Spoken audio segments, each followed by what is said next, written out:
See, millest me selles saates teiega räägime, ei ole enam lihtsalt reetmine. See on juba kokkumängu katse. Donald Trump tegi ettepaneku Xi Jinpingile ja Vladimir Putinile, et USA, Hiina ja Venemaa võiksid koostööd teha rahvusvahelise kriminaalkohtu vastu, mis andis näiteks välja vahistamismääruse Putini kohta Ukraina laste röövimise eest.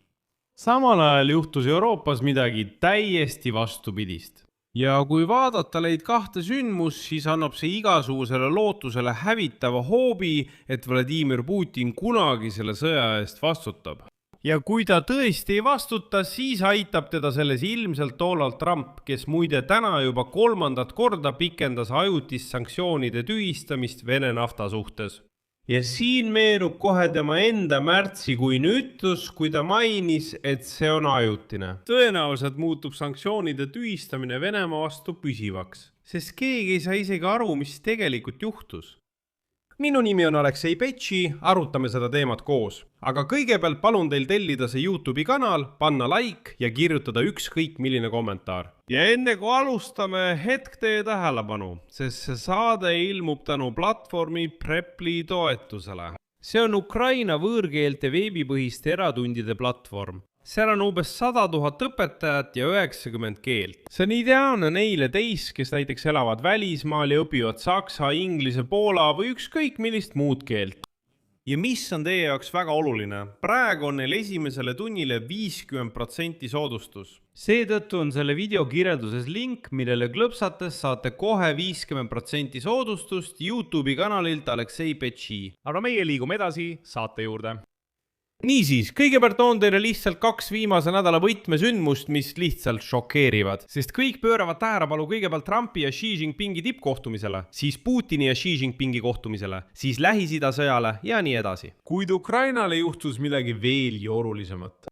15. mail hääletas Euroopa Nõukogu eritribunali käivitamise poolt Venemaa agressioonikuriteo eest Ukraina vastu. 37 maailma riiki kiidavad selle ajaloolise otsuse heaks. Ukraina välisministeeriumi juht Andrei Siibiga nimetab seda tagasipöördumatuks punktiks ja võrdleb seda 80 aastat tagasi toimunud Nürnbergi tribunaliga.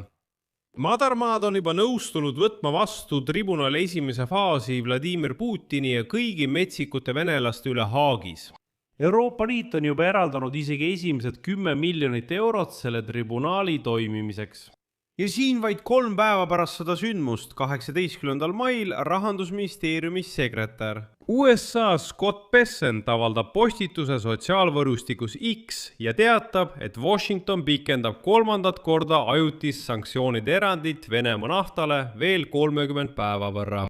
Lihtsalt miljardid dollarid lähevad nüüd Venemaa eelarvesse samal ajal, kui käib sõda. Kui te aru ei saanud, siis jah, Ameerika Ühendriigid peavad Iraani vastu nii edukalt sõda, et juba 3. korda üritavad nad päästa naftahindu sanktsioonide tühistamisega. Venemaa vastu väike vihje, see ei aita. Aga see, mis nende 2 sündmuse vahel juhtus, on veelgi huvitavam ja veelgi ohtlikum. Financial Times avaldab materjali, mis põhineb Pekingis peetud läbirääkimistega kursis olevatel allikatel. Donald Trump tegi ettepaneku Xi Jinpingile ühendada jõud Vladimir Putiniga rahvusvahelise kriminaalkohtu vastu. Trumpi plaani kohaselt peaksid 3 riiki, USA, Hiina ja Venemaa, astuma välja rahvusvahelise õiguse mõistmise vastu. Tundub, et need on 3 riiki. Need on erinevad uudised, kuid tegelikult on see kõik üks ja sama lugu. Ja selle nimi on järgmine.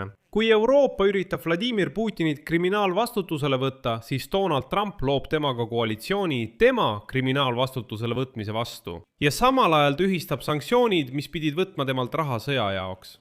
Räägime õigesti järjekorras. Alustame tribunalist. 15. mail võtsid 37 riiki 3 maailmajaost vastu võtmetähtsusega otsuse käivitamise kohta Euroopa Nõukogu ministrite komitee istungil Kišinõus. Eritribunaal Ukraina vastu toime pandud agressioonikuritegude kohta. See tribunaal kavatseb võtta vastutusele vähemalt 20 Vene ametnikku, kuigi nende nimesid pole veel avalikustatud, kuid juba on selge, et nende seas on ka Vladimir Putin. Madarmaad nõustus võtma Haagi tribunali töö esimese faasi enda peale. See on nii ilus ajalooline paralleel.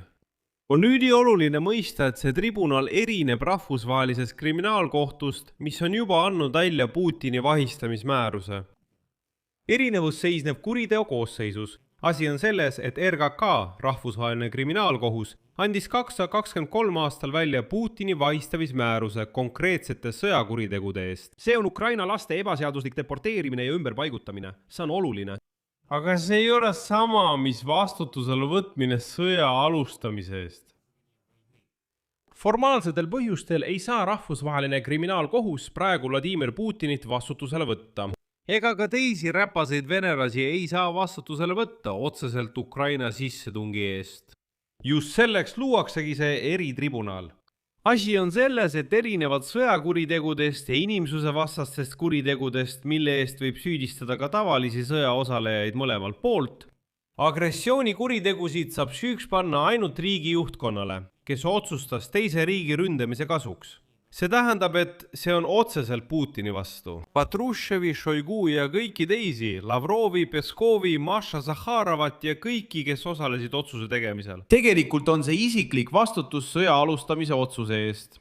Aga just siin algabki peamine reetmine.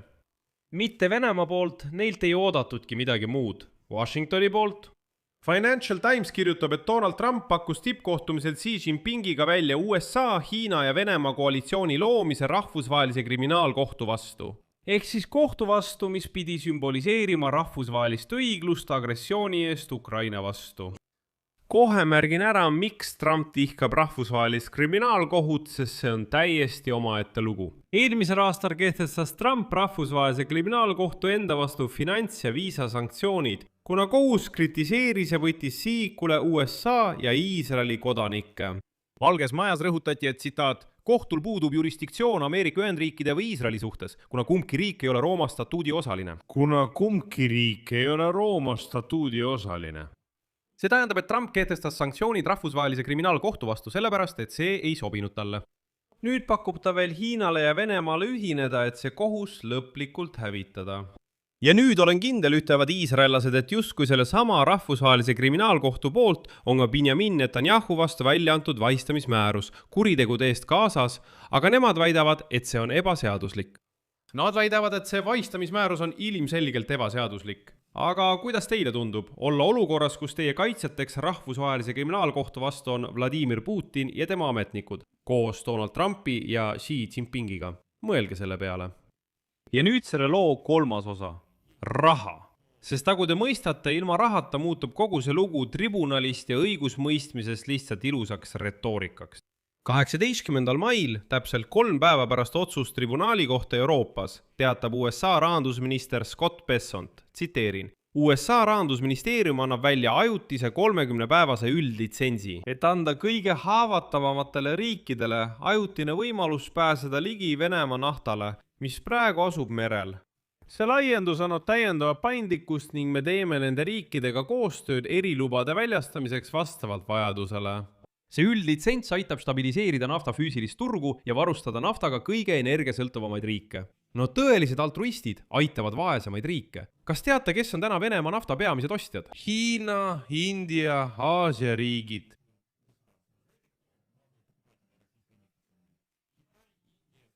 Just neid riike nimetab Bessent. Kuidas ta seda nimetab? Luba anda kõige haavatavamatele rahvastele. No see on lihtsalt silmakirjalikkus. See kõlab muidugi ilusasti, aga Scott Bessent unustab lisada, et naftahindade probleemide juur kogu maailmas on Donald Trumpi poliitika Iraani vastu. Ajutiselt on Donald Venemaaga kõvasti läbi kukkunud. Nafta, mis on sõja tõttu Ukraina vastu, katab oma augud. See ongi just sellepärast, et ta ei suuda Iraani sõjaga hakkama saada, ongi praegu sellised naftahinnad kogu maailmas. Ja ma rõhutan, see on juba 3. kord järjest, mida ta nimetab ajutiseks.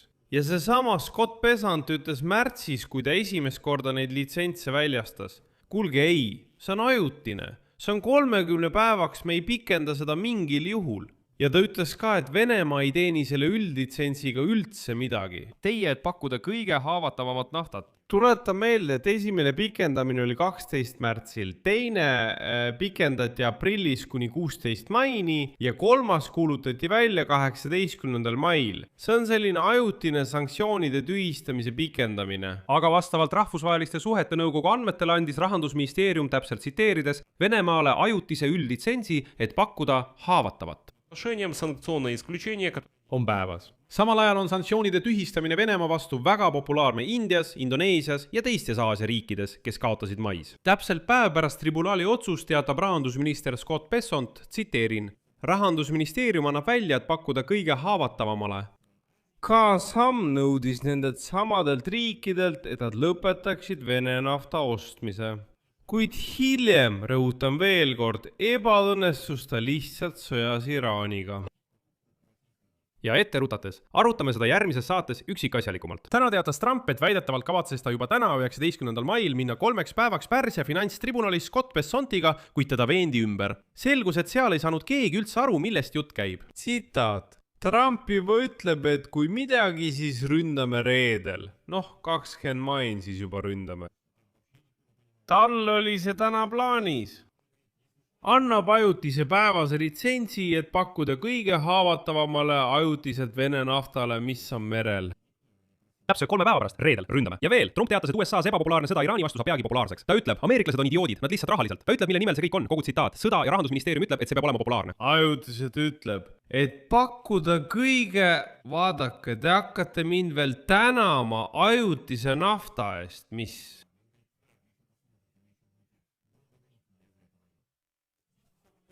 Teie arvamus, teie järeldused, kirjutage selle saate all kommentaaridesse. Tellige kanal, vajutage kellukesele ja ärge unustage panna like. Kui soovite toetada selle YouTube'i kanali tööd, saate seda teha annetusega. Asub Meri.